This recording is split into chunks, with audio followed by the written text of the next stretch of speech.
A prominent businessman and his wife have been murdered by thugs at their home in Nakuru's Milimani estate.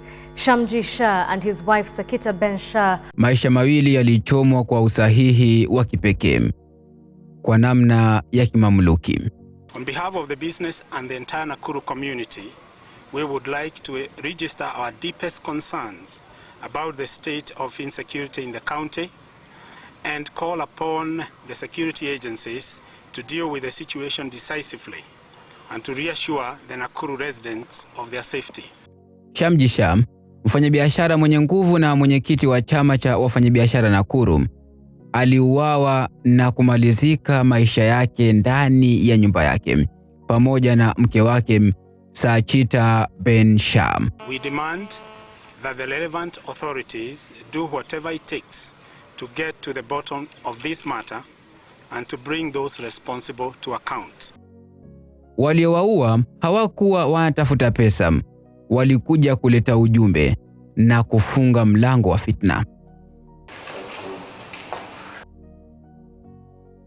Hao watu walifunga mlinzi wa Mr. Shah kisha wakaingia kupitia lango kuu na kutembea ndani ya nyumba wakiwa na silaha mikononi, wakilenga Shah katika kati ya chumba cha kulala na chumba cha kukaa. Nikaingia gate ilikuwa wazi ya nyumba yenye ilikuwa karibu na hapo. Kuingia nipiga nduru, hakuna mtu anatoka. Nikakimbia mpaka nikajaribu kuingia kwa nyumba, nikaona mlango iko wazi.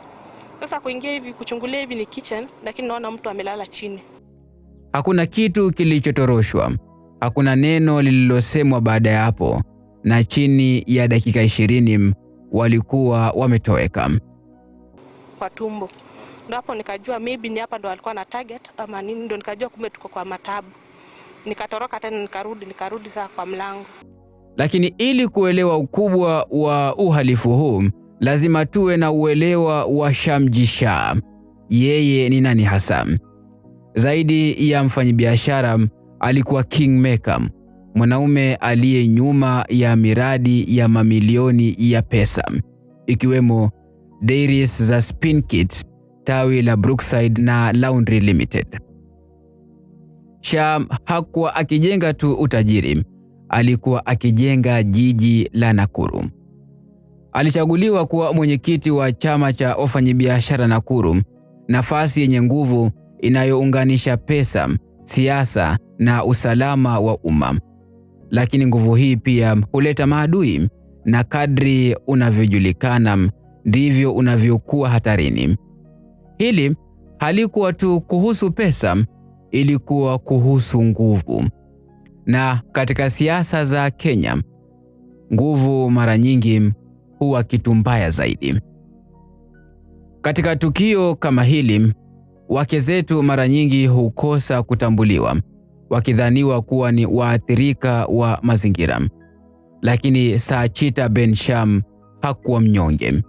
Alijulikana, alipendwa na kuheshimiwa, mara nyingi akionekana akimfuata mumewe kwenye sherehe za kijamii na za kibiashara. Kila mtu mwenye nguvu ana mlango wake. Wengine wanasema Sakita alijua zaidi ya alivyodai kuhusu mikataba, wapinzani na vitisho. Ikiwa Shah alikuwa na adui, Sakita labda alijua ni nani, na hili linatia swali la giza. Je, kulikuweko na mtu aliyetaka wawili hao wanyamazishwe milele? Kwa kuwa jioni hiyo tulivu ya Julai, vivuli vilikuja nyumbani kwao, na familia ya Shah hawakuona asubuhi ya siku iliyofuata. Saa 1:40 usiku, Jumapili iliyokuwa ya kawaida kwa nje, lakini ndani ya dakika chache, estate ya Milimani, mojawapo ya maeneo salama zaidi Nakuru, ilibadilika kuwa eneo la uhalifu. Kama ndoto mbaya vile, wanaume watatu wasiojulikana wakiwa na silaha na kimya waliingia ndani ya kifungu cha Shah.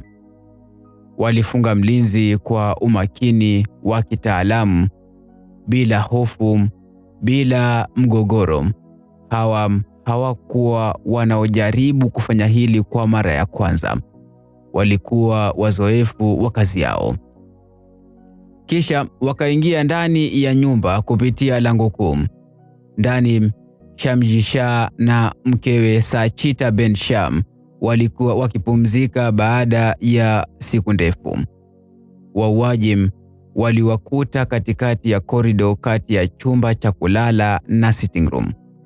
Bila neno lolote, walipigwa risasi. Kikweli, kwa mpangilio wa kikatili. Risasi nyingi, umbali wa karibu, bila kusita.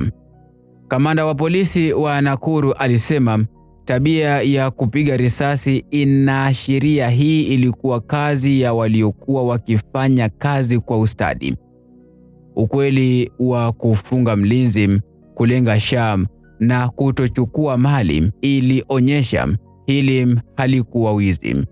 Hili lilikuwa mauaji ya kielekezi. Licha ya risasi, hakuna kilichoibiwa.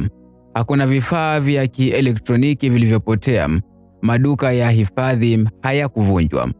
Hakuna mashambulizi ya haraka. Yule aliyetumana kuuawa Shamji Shah na Sachita Ben Sham hakutaka pesa. Alitaka kimya. Kimya cha kudumu. Nje ya nyumba hiyo, mwanamke mmoja aliyekuwa kwenye tuktuk akikuja mjini alisikiliza risasi zikipigwa. Aligundua kwa hofu. Kifo kilimkwepa kwa dakika chache. Ikiwa angefika dakika 20 mapema, angeweza kuwa mmoja wa waliopoteza maisha isiyo ya lazima.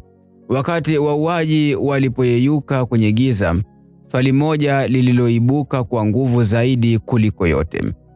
Kwa nini mtu angehitaji kuuawa wanandoa hawa wenye upendo na wema? Nguvu za biashara ya Nakuru.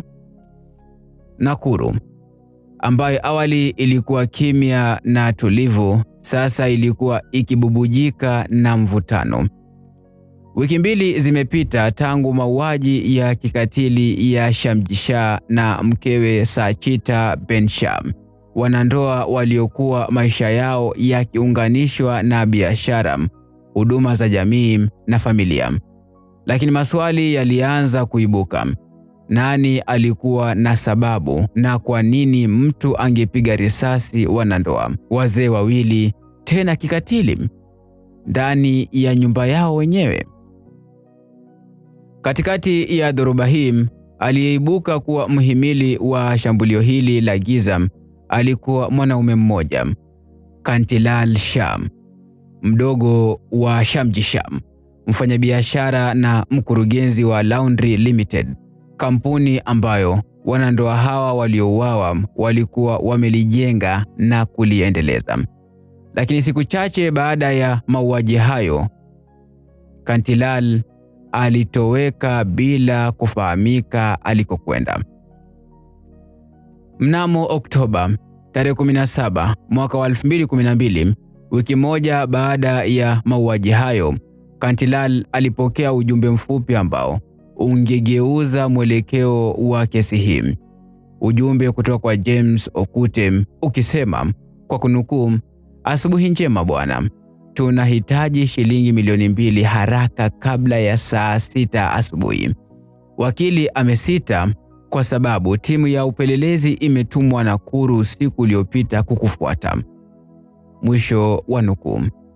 Kantilal Shah alithibitisha kotini baadaye kwamba, kwa kumnukuu, "Baada ya kupokea ujumbe huo, mwanangu alinishauri niondoke Nakuru hadi Kampala ili kuepuka matatizo. Nilisikia ushauri wake na kufanya hivyo." Kutoka Nakuru hadi Kampala na kutoka Kampala hadi Uingereza, Kantilal Shah alikuwa kielelezo cha mtu asiyekuwepo, kivuli tu cha hadithi ya giza. Rekodi za koti zilionyesha kuwa SMS hiyo haikuwa kutoka kwa wakili au rafiki anayehusiana naye. Ilikuwa sehemu ya njama ya kimfumo. Kantilal alithibitisha kwamba alidanganywa na James Okute na Austin Oduor Okello pamoja na Gedon.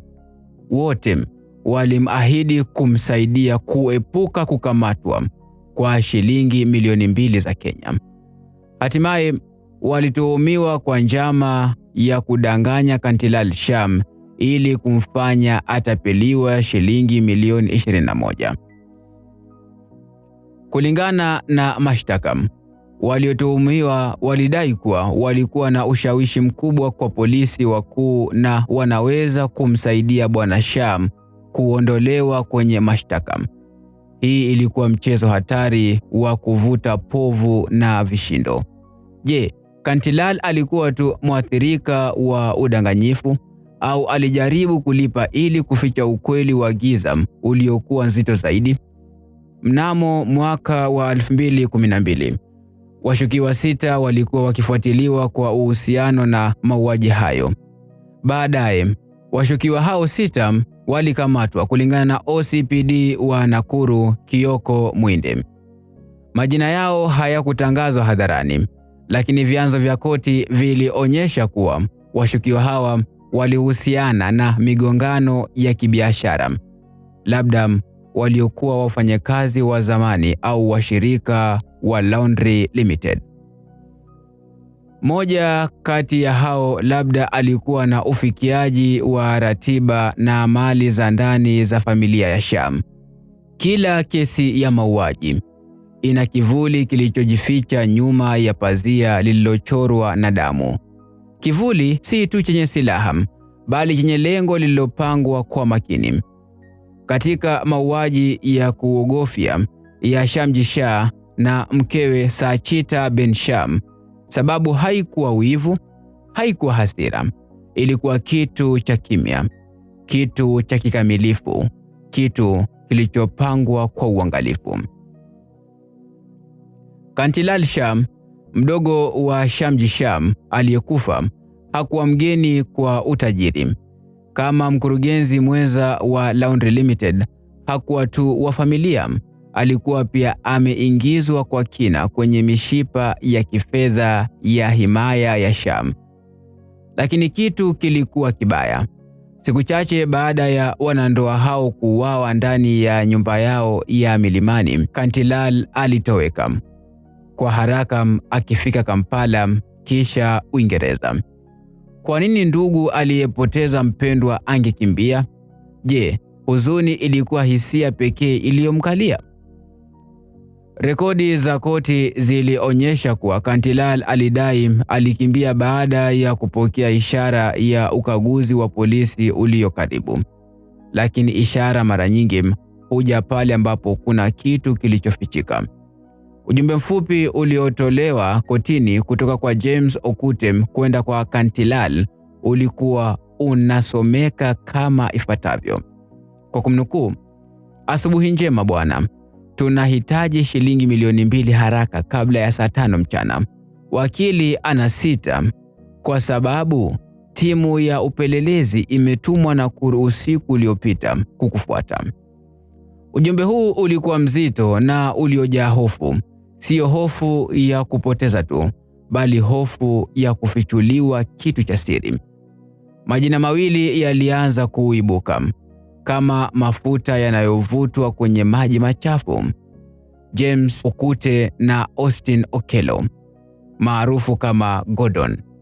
Hawakutuhumiwa moja kwa moja kwa mauaji, lakini kile walichodaiwa kilikuwa karibu kufichua kila kitu: njama ya kudanganya Kantilal Sham ili wapate zaidi ya shilingi milioni 2 kwa kudanganya kuwa wanaweza kumfutia mashtaka ya mauaji. Hii si biashara ya kawaida. Hii ilikuwa kiwango cha ndani cha udanganyifu wa kitaalamu. Ili kumondolea mtu mashtaka, lazima ujue wanachotuhumiwa au nani aliyehusika. Wanaume hawa walijua nini? Ni mazungumzo gani walishiriki? Na muhimu zaidi, je, udanganyifu huu ulikuwa kivuli tu cha kielelezo cha ukweli kilichofichika?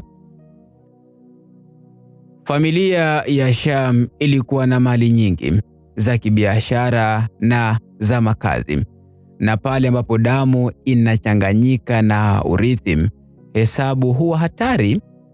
Wapelelezi walionyesha kwamba kulikuwa na migongano ya muda mrefu ndani ya biashara ya familia. Madai ya hati bandia, ufisadi na kuondolewa kwa mali yalikuwa yametimia kwa muda mrefu kabla ya risasi kufituliwa. Je, sababu ya mauaji ilikuwa kuondoa kikwazo kilichopatikana katika uhusiano wa kifamilia? Je, Shamji alikuwa kizuizi kwenye hesabu za kifedha, au alikuwa akijaribu kusafisha vitabu vya kampuni na kisha kunyamazishwa kabla ya audit kufanywa? Hili halikuwa tukio la bahati mbaya. Hali hii haikuwa tu gundi la wapiganaji, lilifanywa kwa usahihi wa upasuaji. Mtu alipaswa kupata faida kubwa. Polisi walithibitisha kuwa mauaji yalipangwa vizuri, lakini hakuna mpiga risasi aliyekamatwa hadi leo. Wauaji walibaki kama vivuli visivyoonekana. Lakini katika mauaji, vivuli haviji kwa bahati mbaya, huwa vimeletwa. Lakini hapa ni nani aliyeviagiza? Nani anapaswa kulipa bei ya kimya? Ikiwa Kantilal hakuwa mwanzilishi wa njama hiyo, je, alikuwa tu amekwama katika wavu ule ule kama ndugu yake, akishikiliwa kati ya watekaji wa hila na vivuli vya biashara? Au alikuwa akicheza pande zote, akilipa kwa usalama huku akitazama himaya yake ikibadilika mikononi mwa wengine? Katika kinaya yenye udanganyifu wa ardhi na usaliti wa biashara, koti inaweza kuonyesha tu dalili. Ugonjwa halisi hubakia chini katika usaliti wa board za wakurugenzi na mikataba iliyochorwa kwa damu. Katika ukumbi wa baraza la sheria la Nakuru, haki ilitembea kwa wavivu, kwa tahadhari, ikiwa imezungukwa na vivuli. Kadri huzuni ilivyoanza kupungua kwenye majonzi ya Janatilal Shamji Shah na mkewe Sachita Bensham, ukumbi wa mahakama ukawa uwanja mpya wa vita. Lakini badala ya risasi kulikuwa na ushuhuda, badala ya migomo kulikuwa na ukimya. Kimya kilichopangwa kwa makini, kimya kilichokuwa na maana. Miezi ilipita, kimya kilianza kujitawala, lakini si kimya cha amani. Ni aina ya kimya kilichokandamiza, kinachopiga kelele kimya kimya. Shamji Shah na mkewe Sachita Bensham waliwekwa kwenye makaburi yao, waliombolezwa na kukumbukwa. Lakini haki kamili haikufanikishwa. Nadharia haikuwa tu kifo cha ghafla, bali uzito wa kutokuwa na uhakika. Kenya ilitizama kwa kutoamini, kisha kama hadithi nyingine za ajabu, hadithi yao ikaanza kupotea katika kumbukumbu. Licha ya ushahidi kotini uliokuwa ukihusisha Kantilal Shah na kutoweka kwake kwa ghafla, na licha ya wavu wa wateja, hila na kutoweka kwa baadhi ya washukiwa, hakuna mashtaka rasmi ya mauaji yaliyotiwa. Badala yake, vita vya mahakama vilijikita kwenye udanganyifu, sio kuuawa. Kwa nini? Kwa nini mfumo wa haki haukufuata kesi ya mauaji yenyewe? Kwa nini washukiwa wakuu waliweza kutoweka kwa urahisi? Na kwa nini polisi walionekana kujiuza baada ya hatua za mwanzo? Wanasema Shamji Shah alijua mengi sana. Hakuwa tu lengo, alikuwa onyo. Je, hili kweli lilihusu urithi tu, au Shamji Shah alikuwa ameingizwa katika kitu kikubwa zaidi? Mzozo wa biashara za chini ya ardhi, biashara ya usafirishaji iliyoshindikana, au usaliti kutoka ndani ya familia?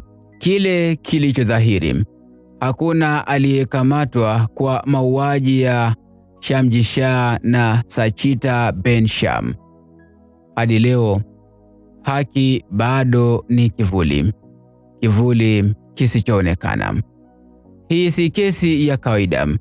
Hii ni alam ya kutisha. Hapa nchini Kenya, kwa mara nyingi, haki ndio huwa kitu cha kwanza kupotea. Hii ni Kurunzi ya Jamii. Jina langu Sheban Yusuf.